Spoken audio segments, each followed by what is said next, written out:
normalization created by two researchers, Sergei Ioffe and Christian Szegedy. Batch normalization makes your hyperparameter search problem much easier, makes your neural network batch. One of the most important ideas has been an algorithm called batch normalization, created by two researchers, Sergei Ioffe and Christian Szegedy. Batch normalization makes your hyperparameter search problem much easier, makes your neural network. Batch normalization makes your hyperparameter search problem much easier, makes your neural network much more robust to the choice of hyperparameters. There's a much bigger range of hyperparameters that work well, and robust to the choice of hyperparameters. There's a much bigger range of hyperparameters that work well, and it'll also enable you to much more easily train even very deep networks. Let's see how batch normalization works. When training a model, such as logistic regression, you might remember that normalizing the input features can speed up learning. So you compute the means, subtract off the means from your training set, compute the variances, this sum over xi squared, this is a element-wise squaring, right? And then normalize your data set according to the variances. And we saw in an earlier video how this can turn the contours of your learning theory of the input features regression. You might remember that normalizing the input features can speed up learning. So you compute the means, subtract off the means from your training set, and then how this can turn the contours of your learning problem from something that might be very elongated to something that is more round. Problem from something that might be very elongated to something that is more round and easier for an algorithm like gradient descent to optimize. So this works and easier, might be very elongated to something that is more round and easier for an algorithm like gradient descent to optimize. So this works in terms of normalizing the input feature values to a neural network or to logistic regression. Now, how about a deeper model? You have not just input features X, but in this layer you have activations A1, in this layer you have activations A2, and so on. So if you want to train the parameters, say W3, B3, then won't it be nice if you can normalize the mean and variance of A2 to make the training of W3, B3 more efficient? In the case of logistic regression, we saw how normalizing x1, x2, x3 maybe helps you train W and B more efficiently. So here the question is, for any hidden layer, can we normalize the values of A, let's say A2 in this example, but really any hidden layer, so as to train W3, B3 faster, right? Since A2 is the input to the next layer that therefore affects your training of W3 and B3. So this is what batch norm does, batch normalization, or batch norm for short does. Although technically we'll actually normalize the values of not A2, though technically that for affects your training of W3 and B3. So this is what batch norm does, batch normalization, or batch norm for short does. Although technically we'll actually normalize the values of not A2, but Z2. There is some debate in the deep learning literature about whether you should normalize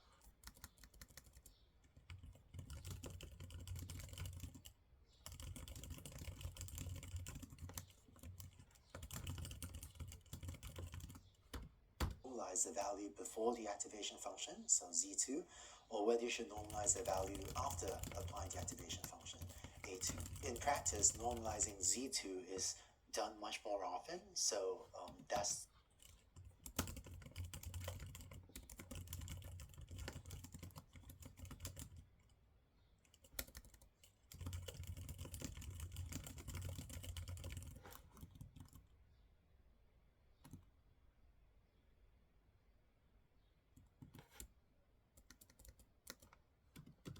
the version I'll present and what I would recommend you use as the default choice. So here is how you would implement batch norm. Given some intermediate values in your neural net, let's say that you have some hidden unit values z1 up to zm, and this is really from some hidden layer. So it's znet choice. So here is how you would implement batch norm. Given some intermediate values in your neural net, let's say that you have some hidden unit values z1 up to zm, and this is really from some hidden layer. So it'd be more accurate to write this as z for some hidden layer I for I equals 1 through m. But to reduce writing, I'm going to omit this square bracket L just to simplify the notation on this slide. So given these values, what you do is compute the mean as follows. Again, all this is specific to some layer L, but I'm omitting the square bracket L. And then you compute the variance using pretty much the formula you would expect. And then you would take each of the zi's and normalize it. So get zi normalized by subtracting off the mean and dividing by the standard deviation. For numerical stability, we usually add epsilon to the denominator like that, just in case sigma squared turns. We usually add epsilon.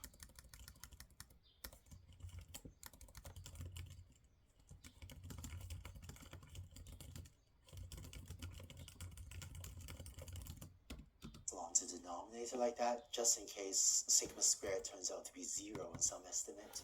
And so now we've taken these values z and normalized them to have mean 0 and standard unit variance, and normalize them to have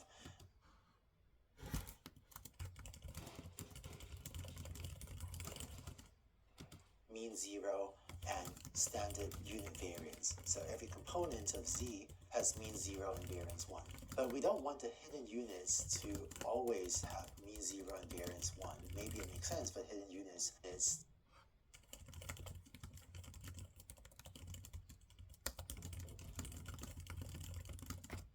to always have mean 0 and variance 1. Maybe it makes sense, but hidden units to have a different distribution. So what we'll do instead is compute, we call this z tilde equals gamma.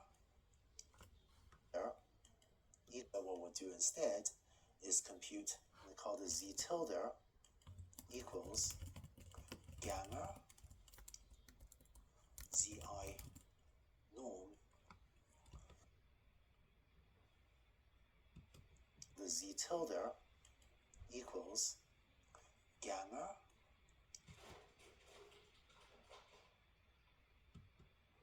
zi norm plus beta.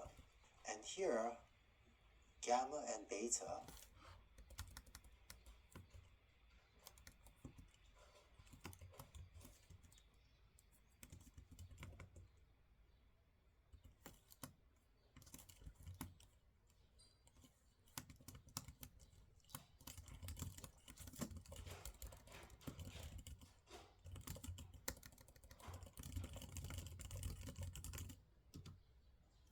are learnable parameters in your model. So if you're using gradient descent or some other algorithm like the gradient descent with momentum or RMS prop or atom, you would update the parameters gamma and beta just as you would update the weights of your neural network. Now, notice that the effect of gamma and beta is that it allows you to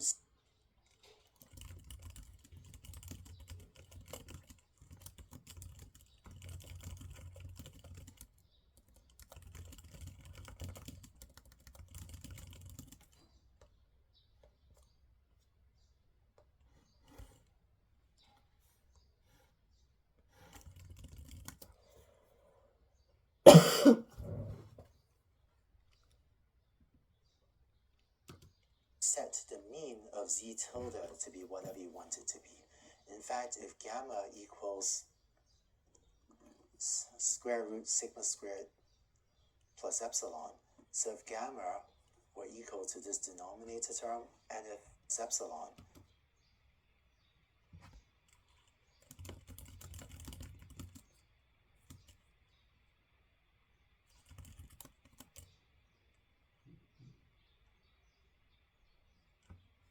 So if gamma square, in fact, if gamma equals square root sigma squared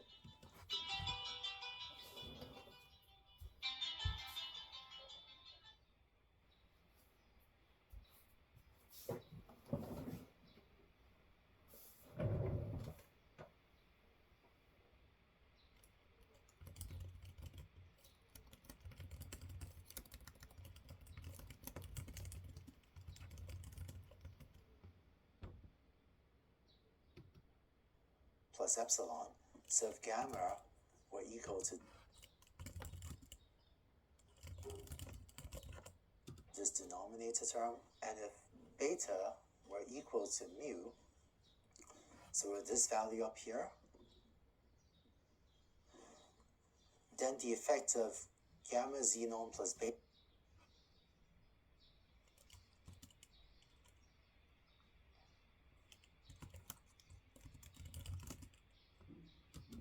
is that it would exactly invert this equation.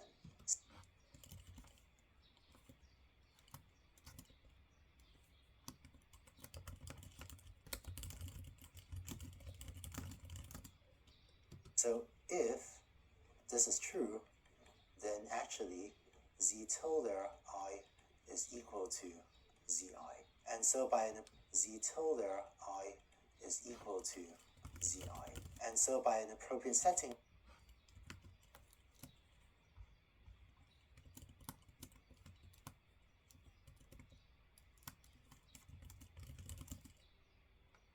of the parameters gamma and beta, this normalization step, that is these four equations, normalization step, that is these four equations, is just computing essentially the identity function. But by choosing other values of gamma and beta, this allows you to make the hidden four equations is just computing essentially the identity function. But by choosing other values of gamma and beta, this allows you to make the hidden unit values have other means and variances as well.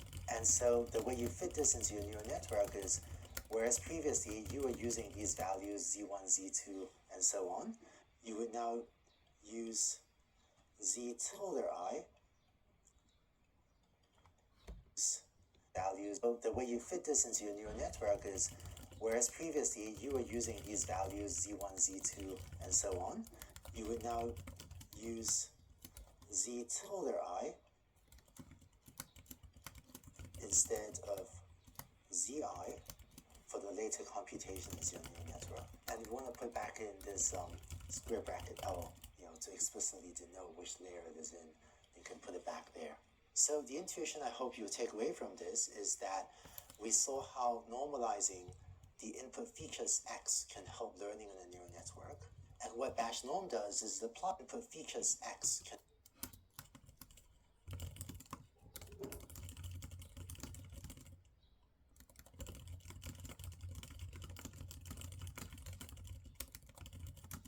help learning in a neural network. And what Bash norm does is it applies that normalization process not just to the input layer, but to the values even deep in some hidden layer in the neural network. So you apply this type of normalization to normalize the mean and variance of some of your hidden units values z.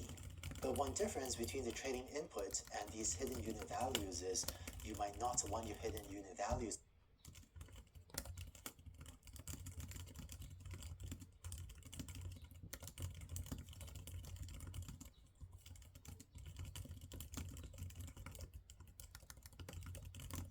to be forced to have mean 0 and variance 1. For example, if you have a sigmoid activation function, you don't want your values to always be clustered here. You might want them to have a larger variance or have a mean that's different than 0 in order to better take advantage of the nonlinearity of the sigmoid function, rather than have all your values be in just this linear regime. So that's why with the parameters gamma and beta, you can now make sure that your zi values have the range of values that you want.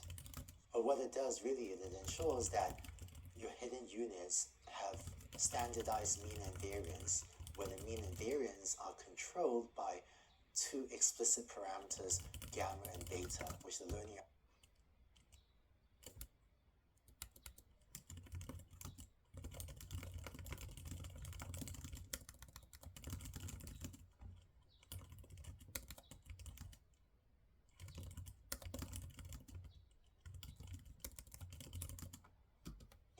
and set to whatever it wants.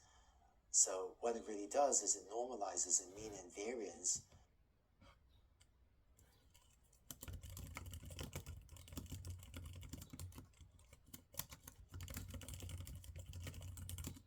of these hidden unit values, really the zi's, to have some fixed mean and variance. And that mean and variance could be 0 and 1, or it could be some other value, and it's controlled by these parameters gamma and beta. So I hope that gives you a sense of the mechanics of how to implement Batch norm, at least for a single layer in a neural network. In the next video, I want to show you how to fit Batch norm into a neural network, even a deep neural network, and how to make it work for the many different layers of a neural network. And after that, we'll give some more intuition about why Batch norm could help you train your neural networks. So in case why it works still seems a little bit mysterious, stay with me, and I think in 2 videos from now, we'll be able to make that clearer. So you've seen the equations for how to implement Batch norm for maybe a single hidden layer. Let's see how it fits into the training of a deep network. So let's say you have a neural network like this. You've seen me say before that you can view each hidden unit as computing 2 things. First, it computes Z, and then it applies the activation function to compute A. Before that, you can view. So let's say you have a neural network like this. You've seen me say before that you can view each hidden unit as computing 2 things. First, it computes Z, and then it applies the activation function to compute A. And so you can think of each of these circles as representing a 2-step computation. And similarly for the next layer, that's Z2, 1, and A2, 1, and so on. So if you were not applying Batch norm, you would have an input X feed into the first hidden layer and then first compute Z1, and this is governed by the parameters W1 and B1, and then ordinarily you would feed Z1 into the activation function to compute A1. But what we'll do in Batch norm is take this value Z1 and apply Batch norm and apply Batch norm,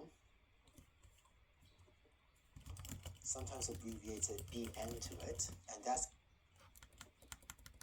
sometimes abbreviated Bn to it, and that's going to be governed by parameters beta 1 and gamma 1, and this will give you this new normalized value Z1, and then you feed that to the activation function to get A1, which is G1 applied to Z tilde 1. Now, you've done the computation for the first layer, where this Batch norm step really occurs, in between the computation from Z and A. Next, you take this value A1 and use it to compute Z2, and so this is now governed by W2, B2. And similar to what you did for the first layer, you would take Z2 and apply it through Batch norm. Abbreviate that Bn now. This is governed by Batch norm parameters specific to the next layer, so beta 2, gamma 2, and now this gives you Z tilde 2, and you use that to compute A2 by applying the activation function, and so on. So once again, the Batch norm step kind of happens between computing Z and computing A. And the intuition is that instead of using the unnormalized value Z, you're going to use the normalized value Z tilde. That's in the first layer. In the second layer as well, instead of using the unnormalized value Z2, you're going to use the mean and variance normalized values Z tilde 2. So the parameters of your network are going to be W1, B1.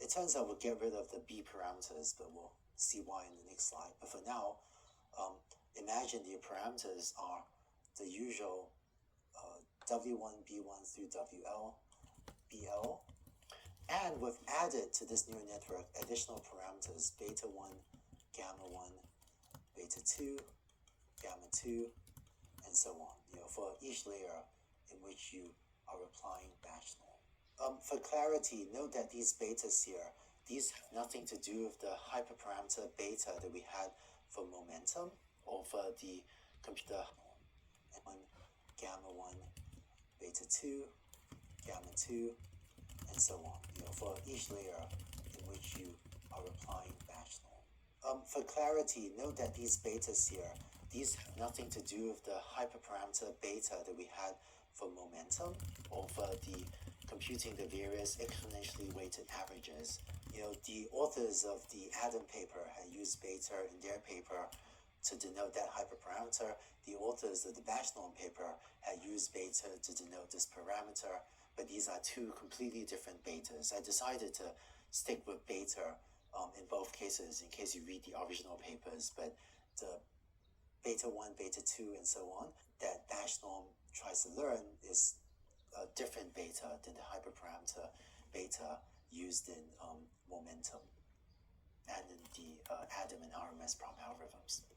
But so now that these are the new parameters of your algorithm, you would then use whatever optimization you want, such as gradient descent, in order to implement it. So for example, you might compute d beta L to implement it. So for example, you might compute d beta in order to implement it. So for example, you might compute d beta L for a given layer, and then update the parameters. Beta gets updated as beta minus the learning rate times d. Update the parameters. Beta gets updated as beta minus the learning rate times d beta L for a given layer, and then update the parameters. Beta gets updated as beta minus the learning rate times d beta L. And you can also use Adam or RMS prop or momentum in order to update the parameters beta and gamma, not just gradient descent. And even though in the previous video I'd explained what the batch norm operation does, computes means and variances and subtracts and divides by them, if you're using a deep learning programming framework, usually you won't have to implement the batch norm step or the batch norm layer yourself. In some of the programming frameworks, it can be sort of one layer divides by the batch the two. And you can also use Adam or RMS prop or momentum in order to update the parameters beta and gamma, not just gradient descent. And even though in the previous video I'd explained what the batch norm operation does, computes means and variances and subtracts and divides by them, if you're using a deep learning programming framework, usually you won't have to implement the batch norm step or batch norm layer yourself. In some of the programming frameworks, it can be sort of one line of code. So for example, in the TensorFlow framework, you can implement batch normalization with this function. We'll talk more about programming frameworks later, but in practice, you might not end up needing to implement all these details yourself, but it's still worth knowing how it works so that you can get a better understanding of what your code is doing. But implementing batch norm is often, something like one line of code in the deep learning frameworks. Now, so far, we've talked about batch norm as if you were training on your entire training set at a time, as if you were using batch gradient descent. In practice, batch norm is usually applied with mini batches of your training set. So the way you actually apply batch norm is you take your first mini batch and compute Z1, your first mini batch. In practice, batch norm is usually applied with mini batches of your training set. So the way you actually apply batch norm is you take your first mini batch and compute Z1, same as we did on the previous slide, using the parameters W1, B1, and then you take just this mini batch and compute the mean and variance of the Z1s on just this mini batch, and then batch norm would subtract by the mean and divide by the standard deviation, and then rescale by beta 1, gamma 1 to give you Z1, and all this is on the first mini batch. Then you'd apply the activation function, to get A1, and then you compute Z2 using W2, B2, and so on. So you do all this in order to perform one step of, say, gradient descent on the first mini batch, and then you go to the second mini batch, X2, and you do something similar, right, example, you now compute Z1 on the second mini batch, and then use batch norm to compute Z1 tilde. And so here in this batch norm step, you'd be normalizing Z tilde using just the data in your second mini batch. So this batch norm step here is looking at the examples in your second mini batch, computing the mean and variances of the Z1s on just that mini batch, and then rescaling by beta to get Z tilde, and so on. And you do this with the third mini batch and keep training. Now, there's one detail to the parameterization that I want to clean up, which is previously I said that the parameters was WL, BL for each layer, as well as beta L and gamma L. Now, notice that the way ZL is computed is as follows. ZL equals WL BL clean. Now, there's one detail to the parameterization that I want to clean up, which is previously I said that the parameters was WL, BL for each layer, as well as beta L and gamma L. Now, notice that the way ZL is computed is as follows. ZL equals WL times A of L minus 1 plus B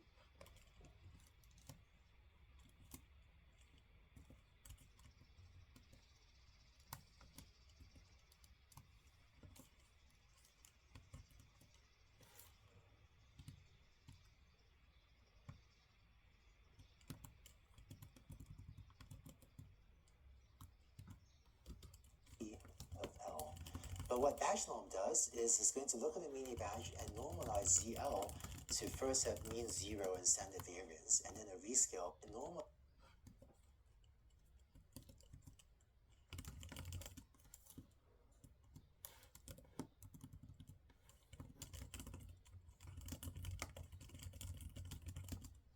ZL to first have mean 0 and standard variance, and then a rescale by beta and gamma. But what that means is that whatever is the value of BL is actually going to just get subtracted out, because during that batch norm normalization step, you're going to compute the means of the Z, because during that batch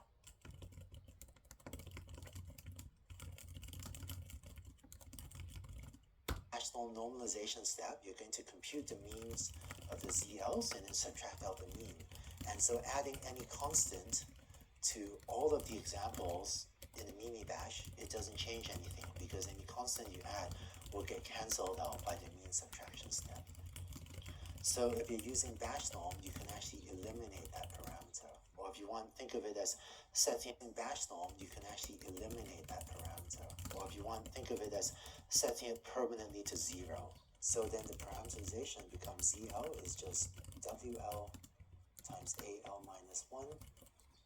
And then you compute ZL normalized. And when you compute Z tilde equals gamma ZL plus beta, you end up using this parameter beta L in order to decide what's the mean of Z tilde L, which is what gets passed to the next layer. So just to recap, because batch norm zeroes out the mean of these ZL values in the layer, there's no point having this parameter BL, and so you might as well get rid of it. And instead, so just to repeat this minus 1, and then you compute ZL normalized, and when you compute Z tilde equals gamma ZL plus beta, you end up using this parameter beta L in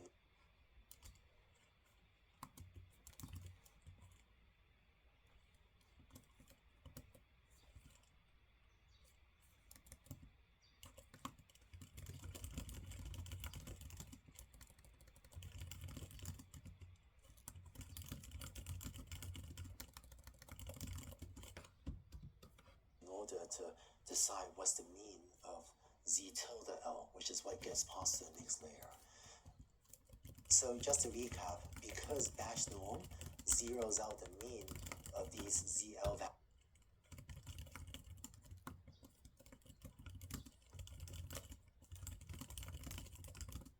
values in the layer, there's no point having this parameter BL, and so you might as well get rid of it, and instead it's sort of replaced by beta L, which is a parameter that controls, that ends up affecting the shift or the bias terms. Finally, remember that the dimension of ZL, because if you're doing this on one example, is going to be NL by 1, and so BL had dimension by 1.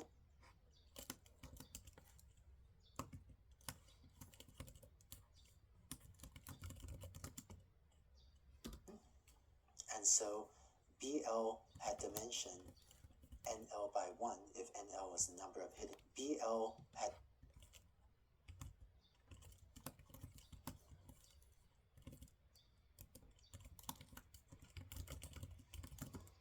dimension NL by 1 if NL was the number of hidden units in layer L.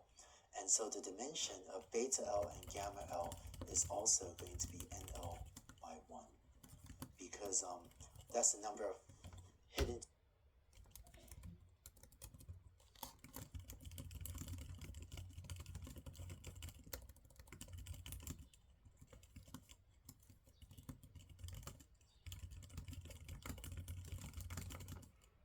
units you have. You have NL hidden units, and so beta L and gamma L are used to scale the mean and variance of each of the hidden units to whatever the network wants to set them to. So let's put it all together and describe how you can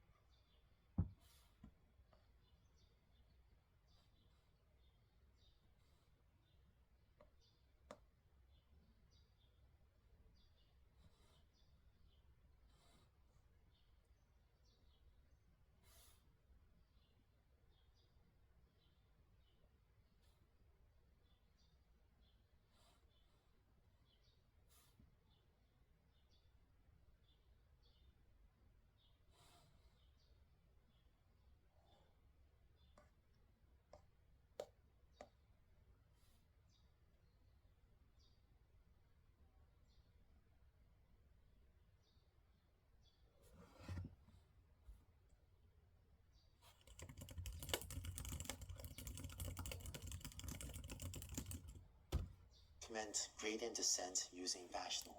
Assuming you're using mini-batch gradient descent, you iterate for t equals 1 to the number of mini-batches.